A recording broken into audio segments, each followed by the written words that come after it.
On va prendre dans Genèse chapitre 12.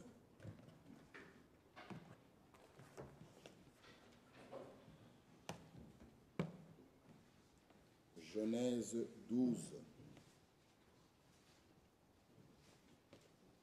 Nous allons lire aussi Romains 4.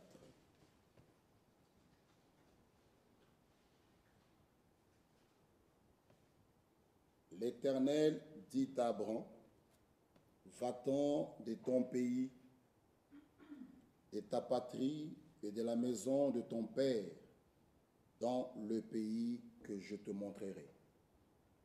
Je ferai de toi une grande nation et je te bénirai. Je rendrai ton nom grand et tu seras une source de bénédiction. Je bénirai ceux qui te béniront et je maudirai ceux qui te maudiront. Et toutes les nations de la terre seront bénies en toi. Amen. Amen. Nous pouvons nous asseoir, que Dieu ajoute ses bénédictions à la lecture de sa parole. Nous parlons aujourd'hui de la sortie d'Abraham, qui est aussi notre modèle. Nous sommes aussi appelés à sortir. Sortir de la confusion, sortir de la coutume, sortir de tout ce qui n'a pas son origine en Dieu et entrer par le Saint-Esprit dans les promesses, dans la parole de Dieu. Dieu nous appelle à une séparation totale avec le monde, avec l'incrédulité. Nous sommes son peuple, le peuple de Dieu mis à part. Nous ne sommes pas comme les autres. Dieu a fait de nous ses enfants. Nous l'avons vu le dimanche, cette écriture qui nous a tous fait du bien. Nous pouvons le lire. Voilà, il a jeté son regard d'amour sur nous. Il nous a tirés de la boue du péché. Il a fait de nous ses enfants. Cette écriture que nous avons lue m'a fait vraiment du bien dans Ézéchiel chapitre 16. Nous nous sommes arrêtés ici. Quelle grâce, mon frère et ma soeur, d'être parmi les vivants. Amen. Oh, que Dieu nous bénisse tous. Amen. Ézéchiel chapitre 16. Nul, le verset 5, nul n'a porté sur toi un regard de pitié pour te faire une seule de ces choses. Souvenez-vous, l'écriture, ça doit être dans Luc où la question était posée, qui est ton prochain? Cet homme qui était abandonné, qui était frappé, les gens passaient et le laissaient. Mais ici aussi, l'écriture nous montre clairement. Il nous dit, nul n'a porté sur toi un regard de pitié pour te faire une seule de ces choses. Par compassion pour toi, mais tu as été jeté dans les champs le jour de ta naissance, parce qu'on avait horreur de toi. Je passais près de toi, je t'aperçus baigné dans ton sang. Oh mon frère, je te dis, vis dans ton sang. Je te dis, vis dans ton sang. Quelle parole merveilleuse ce matin, ce soir, où Dieu a jeté un regard de pitié, un regard d'amour sur toi. Il t'a choisi, il a fait de toi sa fille, son fils, afin que tu puisses porter son nom. Il est écrit dans 1 Jean 3, voyez quel amour le Père nous a témoigné pour que nous soyons appelés enfants de Dieu. Et nous le sommes. Bien-aimés, oh, nous sommes maintenant enfants de Dieu. Ce que nous serons, ce sont des paroles qui doivent nous réconforter. Il a jeté un regard d'amour, il t'a choisi. Le verset 8 dit, je passais près de toi, je te regardais, voici ton temps était là, le temps des amours. J'étendis sur toi le pan de ma robe, j'ai couvri ta nudité. Oh, pensez un peu à l'âge de l'Odyssée. Il est écrit, tu es aveugle et misérable, pauvre et nu. Amen. Mais lui te dit, J'ai étendu sur toi les pans de ma robe, j'ai couvert ta nudité. Quelle grâce, mon frère, ma soeur. Être compté parmi ses enfants, être compté parmi ses bien-aimés. Mais nous sommes appelés à sortir. Dieu bénira notre sortie, il bénira sur notre entrée. Il faut sortir du monde, sortir de la dénomination, sortir du système des hommes et être ancré dans la parole de Dieu. Et Dieu avait dit à Abraham, revenons dans Genèse 12, quitte ta patrie. Il faut sortir de là. L'Éternel dit à Abraham, c'était un ordre. Nous avons dit, quand Dieu nous donne les commandements, nous devons obéir. Amen. Amen. Quant au commandement, il faut obéir à ce qu'il dit. Quant aux promesses, nous devons avoir la foi et la patience. Mais écoutez maintenant, il y a d'autres promesses. Parce que Jésus-Christ, s'il ne trouve pas la foi en toi, il ne peut rien faire. Et nous disons toujours, on expérimente que c'est qu'on croit. Si vous ne croyez pas à la guérison divine, vous ne croyez pas qu'en vous imposant les mains, vous serez guéri, vous n'allez pas expérimenter la guérison divine. Mais il y a des promesses que tu crois pas, ça va s'accomplir. Il y a des promesses, vous devez avoir la foi. Par exemple, la guérison divine. Marc 16. Vous devez avoir la foi. Mais il y a de ces promesses. Dans Jean 14, il nous dit, il reviendra nous chercher. Si tu ne crois pas, cela ne va pas annuler la parole de Dieu. Ça va s'accomplir. Il y a des promesses qui nécessitent votre foi. Il y a des promesses que vous croyez pas, il va l'accomplir. Ah. Et ici, dit Abraham, va-t'en de ton pays, de ta patrie, de la maison de ton père, dans le pays que je te montrerai. Et lorsque nous voyons Abraham partir, le verset 4, Abraham partit comme l'Éternel le lui avait dit. Et l'autre partit avec lui. Il n'a pas été dit à Abraham de prendre l'autre. Non. Sorti, il est sorti. Mais il est sorti avec l'autre. Faites attention. Beaucoup sont sortis. Mais de quelle manière êtes-vous sortis? C'est pourquoi vous allez vous attendre aux bénédictions. Rien ne va se produire dans votre vie. Abraham a obéi. Oui. Il est sorti. Oui. Mais comment est-il sorti? Cela nous intéresse. Lorsque vous donnez quelque chose, ne murmurez pas. Nous pouvons le lire dans Matthieu. Je pense que je vais trouver cette écriture. Amen. Lisons un peu dans Matthieu 10.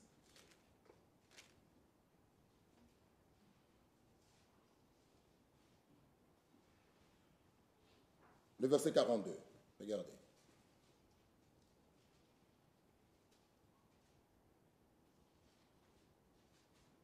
Il y a une écriture qui nous parle de ceux qui sont hospitaliers. Il faut le faire sans murmure. Mais lisons dans Matthieu 10, 42.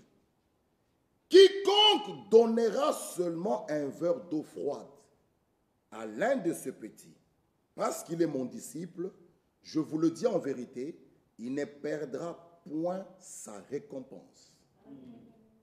Amen. Amen. Mais lorsque tu donnes, il y a une écriture, si vous le trouvez, je pense qu'on la voit entre mes frères, mais en murmurant, en gémissant, Dieu ne bénira pas. Donner, tu as donné. Mais comment tu as donné? Tu payes ta dîme en murmurant. Après tout cet argent, qu'est-ce qu'ils font avec? Lorsque nous donnons, c'est à Dieu que nous donnons. Ce n'est pas notre argent, la dîme. C'est son argent. C'est comme s'il t'a prêté. Toi, tu lui rends. Mais nous donnons à Dieu lorsque nous donnons les offrandes. Là, nous lui donnons. Mais la dîme, oh, je donne. Non, c'est son argent. Maintenant, lorsque toi, tu le fais, en murmurant, en te posant des questions, qu'est-ce qu'ils font avec cet argent? Dieu ne te bénira pas. Mais donner, tu as donné. Mais de quelle manière est-ce que tu as donné? Nous avons besoin de bénédictions. Être sauvé, c'est une chose. Être béni, c'est une autre chose. Nous avons besoin de bénédictions. Souvenez-vous d'Ésaü. Il était le premier-né. Il devait être béni de son père. Premier-né, il était. Mais il avait besoin de bénédictions de son père. Sauvé, tu es sauvé. Mais nous avons besoin aussi de bénédictions. N'oubliez pas. Dieu a dit à Abraham, tu seras une source de bénédiction. Enfant de Dieu, on est enfant de Dieu. Mais il dit, tu seras une source de bénédiction. Philippiens 2,14. Merci.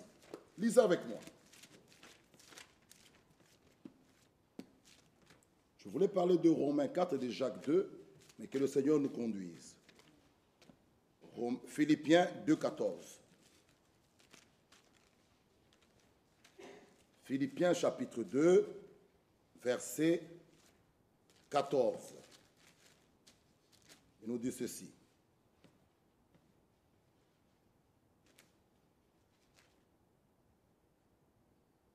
Faites toutes choses sans murmure, ni hésitation. Ah! Amen. Lorsque tu donnes ou tu accueilles un frère ou une sœur, faites-le sans murmure. Toi, tu accueilles un frère, oui, chez toi, mais tu murmures. Accueille, tu accueilles. Tu l'as fait. Mais tu te vas murmurer. Toujours moi et les autres, vous voyez. Dieu ne bénira pas. Mieux vaut ne pas le faire. C'est clair. Donc nous avons besoin de bénédictions. C'est pourquoi Dieu ne contraint personne. Même venir à l'assemblée, c'est sans contrainte. Si vous venez comme si on vous forçait, Dieu ne bénira pas. Ah. Même pour la sanctification, lorsque vous mettez la parole de Dieu en pratique, mais avec des murmures, comme si vous souffrez, ces messages ici, vous n'allez pas expérimenter la sanctification. Pour expérimenter la sanctification, nous obéissons avec joie à toute la parole de Dieu. Et Dieu nous bénira. Mais lorsque vous vous sentez obligé, comme vous mettez une longue robe, mais comme si vous étiez obligé, en murmurant, Dieu ne bénira pas. Nous avons besoin de bénédictions. Abraham sorti, il est sorti. Mais nous allons voir de quelle manière est-il sorti. Sorti, il est sorti. Il est sorti. Le verset 4 de Genèse, disons Genèse 12.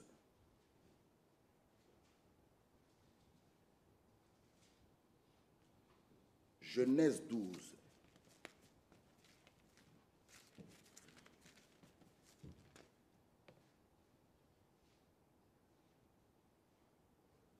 J'ai encore trouvé une écriture pour vous. 1 Pierre 4. Excusez-moi, pardonnez-moi. Lisons un peu 1 Pierre 4. Philippiens, que nous avons lu, nous dit « Faites toutes choses sans murmure ». Amen. sans murmure. Toute chose, même à l'assemblée, si vous venez pour balayer, pour aspirer, faites-le sans murmure. Si vous travaillez à la technique, ou bien quelque part ici, faites-le sans murmure. Dieu vous bénira. Maintenant, écoutons Philippiens 4, 1 Pierre 4. 1 Pierre 4, le verset 9. Une écriture, 1 Pierre 4, verset 9. Exercez l'hospitalité les uns envers les autres sans murmure. Ah! Tu exerces l'hospitalité, tu accueilles les gens chez toi, mais tu murmures. Dieu ne bénira pas. Mais aux yeux de gens, tu accueilles. Tu es hospitalier et tu accueilles. Nous, les gens, nous voyons, oh, notre frère, oh, c'est bon. Mais Dieu, lui, voit les cœurs. Ah, Dieu, lui, voit les cœurs. Si tu le fais de bon cœur, il te bénira. Mais si tu le fais en murmurant, nous voyons que le frère a accueilli, mais Dieu lui voit le cœur.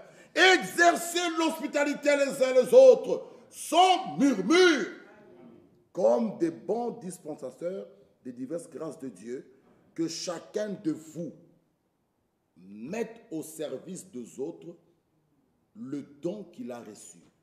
Chacun a reçu quelque chose. Nous ne pouvons pas forcer à tout le monde de faire la même chose. Faire ce que moi je fais, que mon frère Roger s'il le fasse. Non!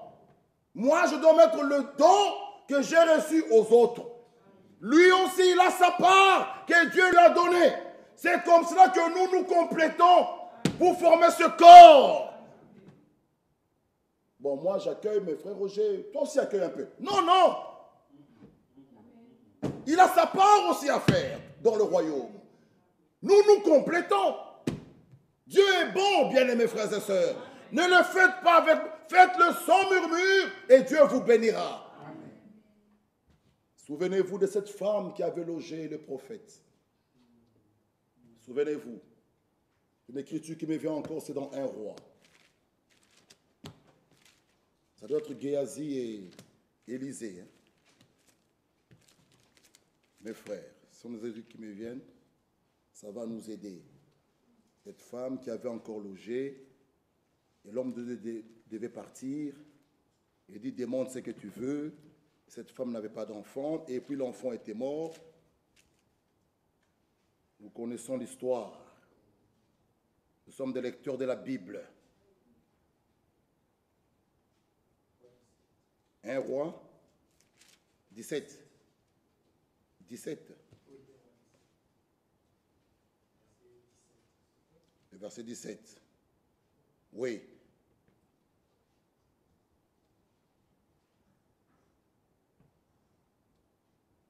C'est Élie ici. Hein? Après ces choses, le fils de la femme, maîtresse de la maison, devint malade.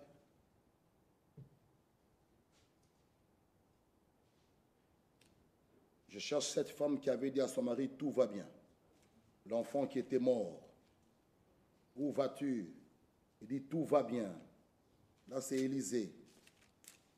Élisée avait envoyé Géasi.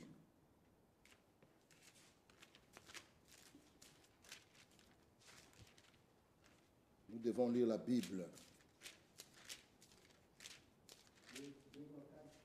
2 Rois 4. Merci.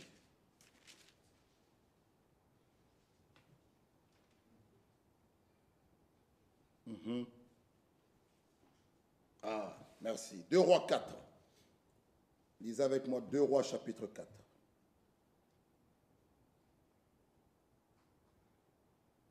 Le verset 8, pour aller vite. Un jour, Élisée passait par semaine. Il avait là une femme de distinction qui le pressa d'accepter à manger. Et toutes les fois qu'il passait, il se rendait chez elle pour manger. Elle dit à son mari, voici, je sais que cet homme qui passe toujours chez nous est un saint homme de Dieu. Faisons une petite chambre haute avec des murs. C'est la femme qui propose à son mari. Cet homme passé, cette femme a pressé cet homme, viens manger chez nous. Viens manger. L'homme venait y manger. Et elle va proposer à son mari que cet homme, c'est un homme de Dieu. Maintenant, il lui dit, faisons une petite chambre haute avec des murs. Mettons-y pour lui un lit, une table, un siège, un chandelier, afin qu'il se retire quand il viendra chez nous. Élisée étant revenu, la semaine, se retira dans la chambre haute et y coucha. Il dit à Géasi, son serviteur, appelle cette Sunamite. Géasi l'appela. Elle se présenta devant lui. Élisée dit à Géasi, dis-lui, voici, tu nous as montré tout cet empressement. Vous voyez l'empressement. Souvenez-vous aussi lorsque les trois passaient, Abraham était sur le chêne de Mamré. Qu'est-ce qu'Abraham avait fait lorsqu'il a vu les trois hommes qui venaient? Il a reconnu celui du milieu. Il dit, mon Seigneur. Lui l'appelait mon Seigneur. Ne passe pas loin de ton serviteur. Venez, venez, venez, venez chez moi. Abraham les invite avec empressement. Il dit à sa femme Sarai, vite, vite, vite, vite, vite un repas.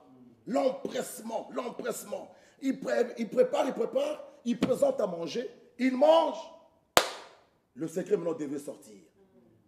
Ta femme, Sarai, aura un fils. Vous connaissez la suite. Cacherai-je Abraham ce qui devait se passer à Sodome et Gomorrhe. Vous voyez, l'empressement paye. Lorsque nous faisons les choses de Dieu avec négligence, lourdeur, maudit celui qui fait l'œuvre. L'œuvre de Dieu, tu le fais. Mais lorsque tu le fais avec négligence, tu es maudit. Suivez. Sorti Abraham, il est sorti. Lot est sorti. Sa femme est sortie. Mais sa femme n'est pas arrivée. L'œuvre de Dieu, tu fais l'œuvre de Dieu. Mais de quelle manière? Avec négligence. Il y a une écriture qui soit maudit. On ne dit pas maudit celui qui ne fait pas l'œuvre. Non, non. Maudit celui qui fait l'œuvre de Dieu, mais avec négligence. Lisez bien l'écriture. L'écriture ne dit pas maudit celui qui ne fait pas. Non. Faire l'œuvre, tu fais l'œuvre. Mais avec négligence, il est maudit, cette personne. C'est très grave. Les 5 folles sorties, elles sont sorties. Ayant des lampes, allèrent à la rencontre de l'époux. Croire au retour du Seigneur. Mais on leur a dit, je ne vous connais pas. Venir à l'église, tu viens à l'église. Prier, tu pries. Caïn est allé au temple, adorer. Offrir aussi à son Dieu. Mais Dieu n'a pas jeté un regard favorable sous son offrande. Et cela, ça a provoqué la jalousie et la haine. Il a tué son frère Abel. Faites attention. Caïn n'est pas allé dans un bar. Il est allé au temple pour adorer. Ce soir, tu es ici pour adorer. Mais de quelle manière tu l'adores? Parce que les vrais adorateurs l'adoreront en esprit et en vérité. Amen. Quelle est la manière que tu adores Dieu? Prenez cela au sérieux. L'enlèvement. Cet après-midi, je parlais avec une sœur. J'ai dit, ma soeur, ça fait moi 3 mois. Elle me dit, oh, frère, monsieur, le travail. J'ai dit, et tu penses que cette justification, Dieu te dira, bravo ma fille, servez le travail. Entre. J'ai dit, ça. Alors, les gens comme des Jean-Baptiste, à qui la tête était décapitée, qu'est-ce qu'ils vont dire eux? Qu'est-ce qu'ils vont dire? Nous voulons la facilité, frère. Nous voulons la facilité. Nous devons être de ceux bien-aimés. même malade, tu te dis s'il faut mourir, c'est là. C'est là l'endroit qu'il faut que je tombe. Et je crois qu'il y a un Dieu, il me relèvera. C'est là. Mais nous voulons la facilité. Trop d'explications. Frère, la fatigue, frère. Mais il y a une écriture. Ceux qui se confient en l'Éternel renouvellent leur force. Vous vous êtes déjà demandé comment est-ce que nous venons. Je viens aussi du travail. Comme vous aimez. Je viens du travail. Je cours, je pars, je remonte. Est-ce qu'on a toujours été au top? Mais nous confions au Seigneur. Lorsque nous montons là, il renouvelle nos forces. Nous lui faisons confiance. Jamais Satan ne mettrait un enfant de Dieu KO. Non. Il a dit les portes de l'enfer. Il dit à Pierre, tu es Pierre, mais sur ce roc, je bâtirai mon église. Et les portes de l'enfer ne prévaudront point contre elle. Non, non. Et l'église, ce n'est pas ces bâtiments, c'est toi. Donc si tu es bâti sous la révélation, Satan ne te mettra jamais KO. C'est impossible ça. Jamais, jamais, jamais. Satan se joue de ceux qui lui ouvrent une porte. Non. Frère, Satan se joue de ceux qui lui ouvrent une porte. Il y a un frère qui m'a appelé avec sa femme. Il dit, frère Michel, chaque samedi soir, quand on prend une résolution, que le dimanche prochain, là, on ira à l'église. Le samedi, l'enfant fièvre. Le dimanche, on ne vient pas. On s'est dit, dimanche prochain, on sera à l'église. C'est moi, la maman, malade. Dimanche, on ne vient pas. Nous nous disons, dimanche prochain, on sera à l'église. C'est mon mari, malade. On ne vient pas. On s'est dit, l'autre... J'ai dit, ma soeur, tu sais quoi? Vous avez déjà installé Satan chez vous. Vous lui avez même donné un grand gobelet de lait. Il a bu, il s'est installé. Quand tu vois ça, c'est là que tu dois dire à Satan, aujourd'hui tu mens. Tu mens. J'irai à l'église. Et c'est là que Dieu me guérira. Résistez-le, il fuira l'un de vous. Et je vous dis, mes frères, jusqu'aujourd'hui, ces frères-là, c'est chaque samedi, ils m'appellent pour des justifications.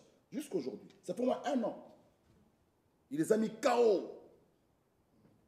Pourquoi? Parce que vous acceptez. Il y a des choses, comme Frère Fong nous dit, quand on te présente la parole de la foi, on te présente la parole, tu dis, je suis d'accord, j'accepte. La guérison, je l'accepte. La bonne santé, je l'accepte. La victoire, je l'accepte. Il faut accepter ces choses. Mais non, tu acceptes que toujours la défaite. Non. Si réellement tu marches dans les empreintes de Jésus-Christ, c'est de victoire en victoire. Il faut accepter ça. Résister. L'Écriture dit, Satan est comme un lion rugissant. Il rôde, cherchant qui dévorer. La Bible l'appelle un lion qui rôde. Mais tu te dis, c'est Satan. Tu es un lion qui rôde. Mais nous aussi, nous avons un lion de la tribu de Juda. C'est celui-là qui t'a vaincu. Mon frère et ma soeur, résiste-le. Regardez cette femme, une femme de foi. Terminons la lecture. Le verset 12. Il dit à Géasi, Élisée, le verset 11. Élisée étant revenu, le Sunem se retira dans la chambre haute et il coucha. Il dit à Géasi, son serviteur, appelle cette Sunamite. Géasi l'appela. Elle se présenta devant lui. Élisée dit à Géasi, dis-lui, voici, tu nous as montré tout cet empressement. Que peut-on faire pour toi? Hein? Élisée pose la question. Géasi appelle la femme. C'était une femme mariée parce qu'elle était allée parler à son mari. Vous voyez, une femme bien instruite. Elle n'est pas venue. C'est l'homme de Dieu. Je l'amène à la maison, je loge l'homme de Dieu. Non, non, non, non, non, non. Elle est allée parler à son mari. Aujourd'hui, on verra des femmes, des sœurs. Ma sœur, qu'est-ce qui se passe? Mais c'est un pasteur. Non, non, non, non, non, non. Va parler d'abord à ton mari. Amen. Alléluia. Il dit, est-ce qu'on ne peut pas faire ce petit geste à cet homme de Dieu? Tu es femme mariée, oui. Le frère X vient ici, il prêche, ok. Non, non, on te voit, tu passes là, tu achètes des costumes, le mari ne sait même pas. Tu amènes à l'homme de Dieu. C'est un très bon acte que tu as fait. Mais est-ce que ton mari l'a approuvé? L'acte, elle est bonne. Tu amènes à bord là un costume, c'est très bien. Ton mari n'est pas au courant. Un jour, il voit dans la carte, moins 150 €. Qu'est-ce qui se passe? Mais toi aussi, mais j'ai offert à un frère tel un costume. Oui, mais est-ce que ton mari... Regardez cette femme, une femme bien instruite. Elle connaît la parole. Elle n'a pas dit, venez, construisez-nous une chambre ici, une chambre haute. Je vais loger l'homme de Dieu. Non, non. Elle est allée parler à son mari. Est-ce qu'on ne peut pas faire une petite chambre haute ici? Qu'on loge cet homme de Dieu. Le mari dit, ok, ça va. L'idée est bonne. Ils ont logé l'homme de Dieu. Non, l'homme de Dieu appelle la femme. Il dit, ton empressement nous a impressionnés. Qu'est-ce que tu veux? Faut-il parler pour toi au roi ou bien au chef de l'armée? Elle répondit, j'habite au milieu de mon peuple. Il dit, que faire pour elle? Géasi répondit, et si vous lisez Frère Branham, vous verrez, il dit, voilà, même un prophète ne connaît pas tout. Ceux qui font de William Branham Dieu, là, ils tombent. Élisée, il pose, que faire? C'est Géasi qui lui dit, mais elle n'a pas d'enfant. C'est son serviteur Géasi qui révèle au prophète. C'est lui qui avait reçu double d'Élie. Mais comment ne savait-il pas qu'il lui manque, elle n'a pas d'enfant? Parce que toute la gloire doit être à notre Dieu. Amen. Pas aux hommes. C'est Géasi qui lui montre, lisez avec moi, 14. Et il dit, que faire pour elle? Regardez maintenant. Géasi répondit, mais elle n'a point de fils. Son mari est vieux. Ah, Élisée dit, ah, et il dit, appelle-la. Là, c'est Géasi, Élisée. Il dit à Géasi, appelle-la. Géasi l'appela. Elle se présenta à la porte. Élisée lui dit, à cette même époque, oh, à cette même époque, hein? Il dit, à cette même époque, l'année prochaine, tu embrasseras un fils. Et elle dit, non, mon Seigneur, homme de Dieu, ne trompe pas ta servante. Il dit, non, non, non, non, non, non, ne trompe pas ta servante. Cette femme devint enceinte, elle enfanta un fils à la même époque, l'année suivante, comme Élisée le lui avait dit. Bon, l'enfant naît, l'enfant grandit. Un jour, qui était allé trouver son père vers le moissonneur, 19 maintenant, il dit à son père, ma tête, ma tête. Le père dit à son serviteur, porte-le à sa mère. Le serviteur l'emporta et l'amena à sa mère. Et l'enfant resta sous le genou de sa mère jusqu'à midi, puis il mourut. Ah! L'enfant meurt. Elle monta, le coucha sur le lit de l'homme de Dieu. Pas n'importe quel lit. Elle monte à la chambre haute, là. Là, on avait construit la maison de l'homme de Dieu. Hein? La femme prend l'enfant, le couche là. Regardez la foi qu'elle a fait tellement. Elle dit, je vais mettre cet enfant là où l'homme de Dieu dormait. Souvenez-vous du temps de Paul. On pouvait prendre le mouchoir qui touchait Paul. On allait imposer sur les malades. Les malades étaient guéris. Souvenez-vous, cette femme qui perdait le sang a juste touché. Et elle dit, comme l'homme de Dieu dormait ici, ici. Non, je mets l'enfant là. Maintenant, regardez. Elle monta, le coucha sur le lit de l'homme de Dieu, ferma la porte sur lui et sortit. Elle appela son mari et dit, envoie-moi, je te prie, un des serviteurs et une des ânesses. Je vais aller en acte vers l'homme de Dieu et je reviendrai. Et il dit, le mari dit, pourquoi veux-tu aller aujourd'hui vers lui? Ce n'est ni nouvelle lune, ni sabbat. Elle répondit, non, tout va bien. Quelle foi! Quelle foi! L'enfant meurt. L'enfant. Mais la femme, une femme de foi, dit à son mari, tout va bien. Quelle foi! Elle ne pleurait pas, elle n'était pas agitée. Tout va bien. Puis, elle fit sceller l'ânesse et dit à son serviteur, mais ne m'arrête pas en route sans que je te le dise. Elle partit donc, s'est rendue vers l'homme de Dieu sur la montagne du Carmel.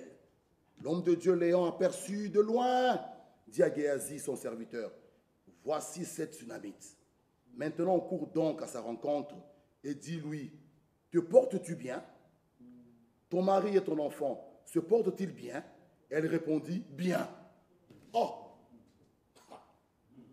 On pose la question à la femme. Toi, tu te portes bien? Il dit, je me porte bien. Ton mari se porte bien? Il dit, se porte bien. Et l'enfant? Il dit, se porte bien. Mais l'enfant qui était mort, il dit, bien. On continue. Il dit.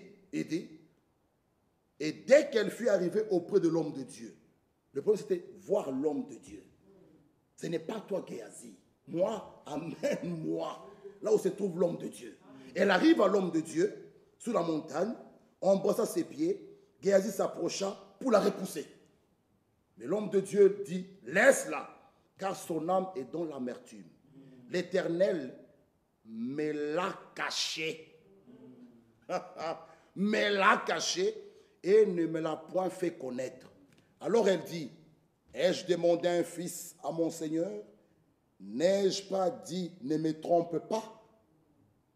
Élisée dit à Géasi, Saint-Terrain, prends mon bâton dans ta main et pars. Si tu rencontres quelqu'un, ne le salue pas.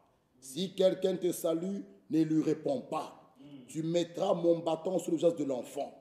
La mère de l'enfant dit, l'Éternel est vivant. Ton âme est vivante. Je ne te quitterai point. Moi, c'est toi. Vous voyez? C'est le même attachement qu'avait Élisée à Élie. Sais-tu que ton maître sera enlevé? Taisez-vous. Il avait les yeux fixés. Même attachement qu'avait Ruth à Naomi. Où tu iras, j'irai. Où tu mourras, je mourrai. Ton Dieu sera mon Dieu. Et là, la Sunamite dit, je ne te quitterai pas. Ah, Géasi a vu que le problème devenait compliqué. Il s'éleva et la suivit. Géasi les avait dévancés. Elle était restée attendre Élisée. Il avait mis le bâton sur le visage de l'enfant, mais il n'eut ni voix, ni signe d'attention. Il s'en retourna à la rencontre d'Élisée. Il lui rapporta la chose en disant, l'enfant ne s'est pas réveillé. Lorsqu'Élisée arriva dans la maison, voici l'enfant était mort, couché sur son lit. Élisée entra et ferma la porte sur eux deux. Il pria l'Éternel, il monta, se coucha sur l'enfant, il mit sa bouche sur sa bouche, ses yeux sur ses yeux, ses mains sur ses mains, il s'étendit sur lui et la chair de l'enfant se réchauffa. Ah! bien-aimés frères, ces choses, ce sont des réalités. Amen. Et nous sommes appelés à faire ces choses. Élysée, c'est le type de l'église restaurée. Nous ferons des plus grandes choses, des grandes choses. L'église est restaurée. C'est là que nous allons. Ces choses nous attendent. Le type de l'église restaurée. Comme Job, béni au double. Mes frères et sœurs, ce sont des grandes promesses, des grandes choses qui nous attendent. Mais pour les expérimenter, nous sommes appelés à sortir. De sortir. Écoutons un peu, frère Franck. Juste ici, octobre 2011. Pour tous ceux qui font partie de l'église de Jésus-Christ, ceci est l'heure de prendre la plus importante décision, c'est-à-dire de sortir. Sortir de toutes les choses qui n'ont pas leur origine en Dieu et d'entrer par le Saint-Esprit dans tout ce qui vient de Dieu. C'est l'heure la plus importante de l'histoire du salut. Sortez! Amen. Nous devons sortir. Ne pensez pas expérimenter de telles choses, étant toujours dans le monde, touchant les choses impures, se séparant pas. Non. D'abord, se sortir. Séparation. Ne pas toucher aux choses impures. Ensuite vient la sanctification. Et la sanctification nous fera aboutir au baptême du Saint-Esprit. Ça, c'est la marche de tout véritable croyant. Comme Abraham, il a été appelé à sortir. Allons vers la fin. Genèse 12. Nous parlerons de Romains 4 pour vendredi prochain. Et le dimanche, nous pourrons terminer. Que Dieu nous bénisse tous. Oh, Genèse 12. Regardez le verset 4. Abraham partit comme l'Éternel le lui avait dit. Lot partit avec lui.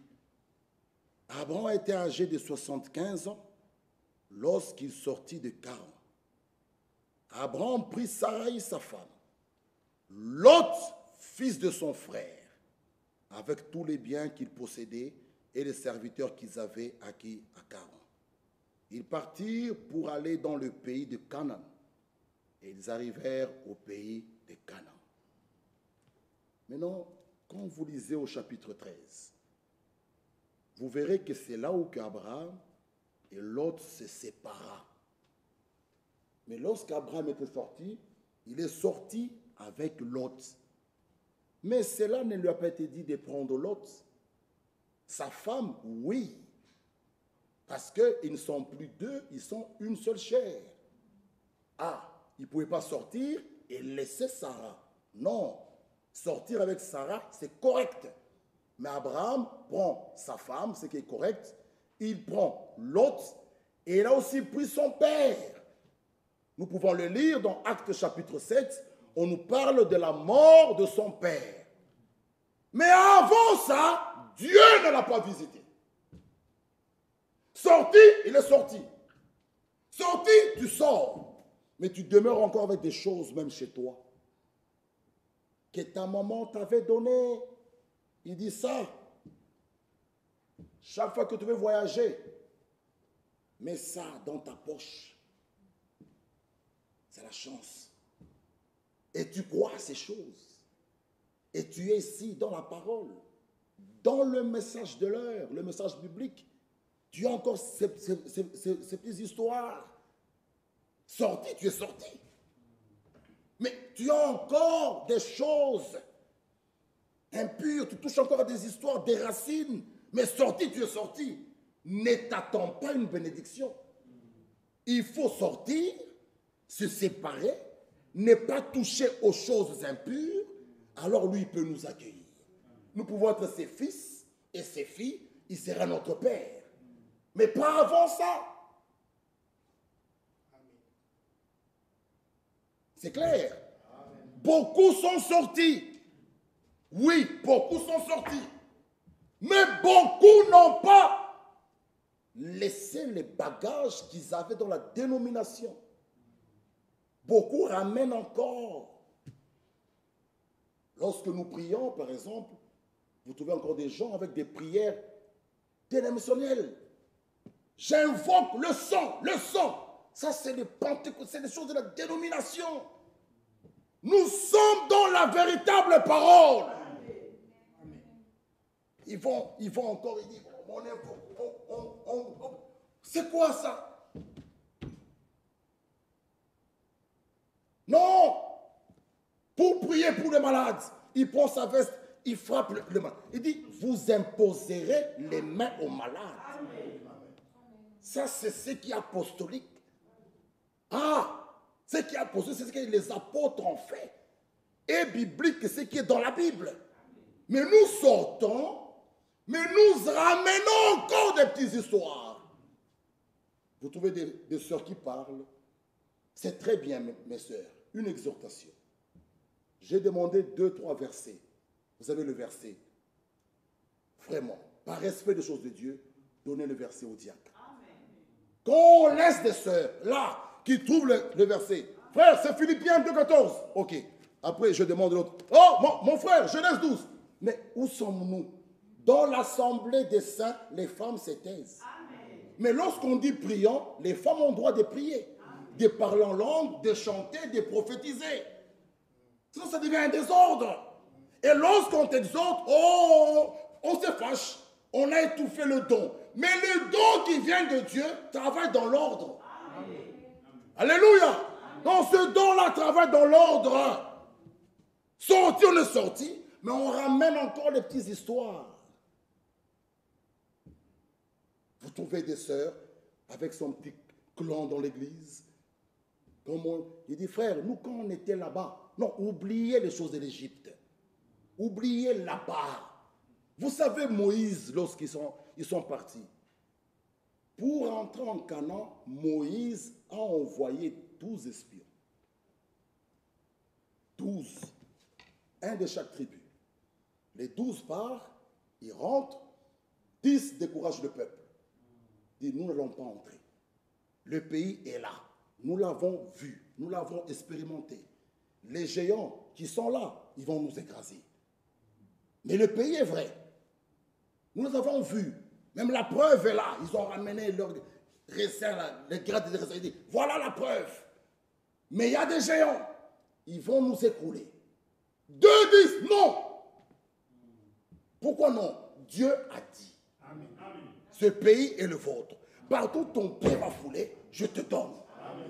2 seulement. 10 disent non. C'est une discussion. Dieu dit, ah bon? Tous ces gens ici n'entreront pas. Excepté Josué et Caleb. Et vous connaissez l'histoire.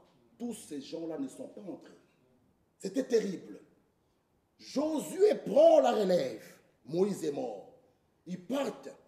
Ils arrivent à Jéricho. Lui n'a pas envoyé 12. Il a envoyé 2. Josué! Nous, quand on était avec Moïse, Josué, c'était 12. C'était 12, pas 2. Qu'est-ce que 2 ils vont faire? On voit 12. Nous, ça c'est fini.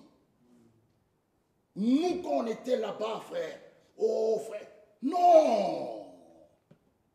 Il est le Dieu d'aujourd'hui. C'est quoi un point dit? Aujourd'hui, si vous entendez sa voix, pas hier. Et lui-même, Jésus, pouvait dire, je suis. Il est le je suis. Dieu, dans l'Ancien Testament, Moïse dit, je suis mon envoyé. Jésus arrive dans Jean, il dit, avant qu'Abraham fût, je suis. Pas j'étais, je suis. Donc, nous devons sortir de tous les systèmes et demeurer dans la parole. Et la parole de Dieu demeure éternellement. Elle ne change pas. Que Dieu nous bénisse.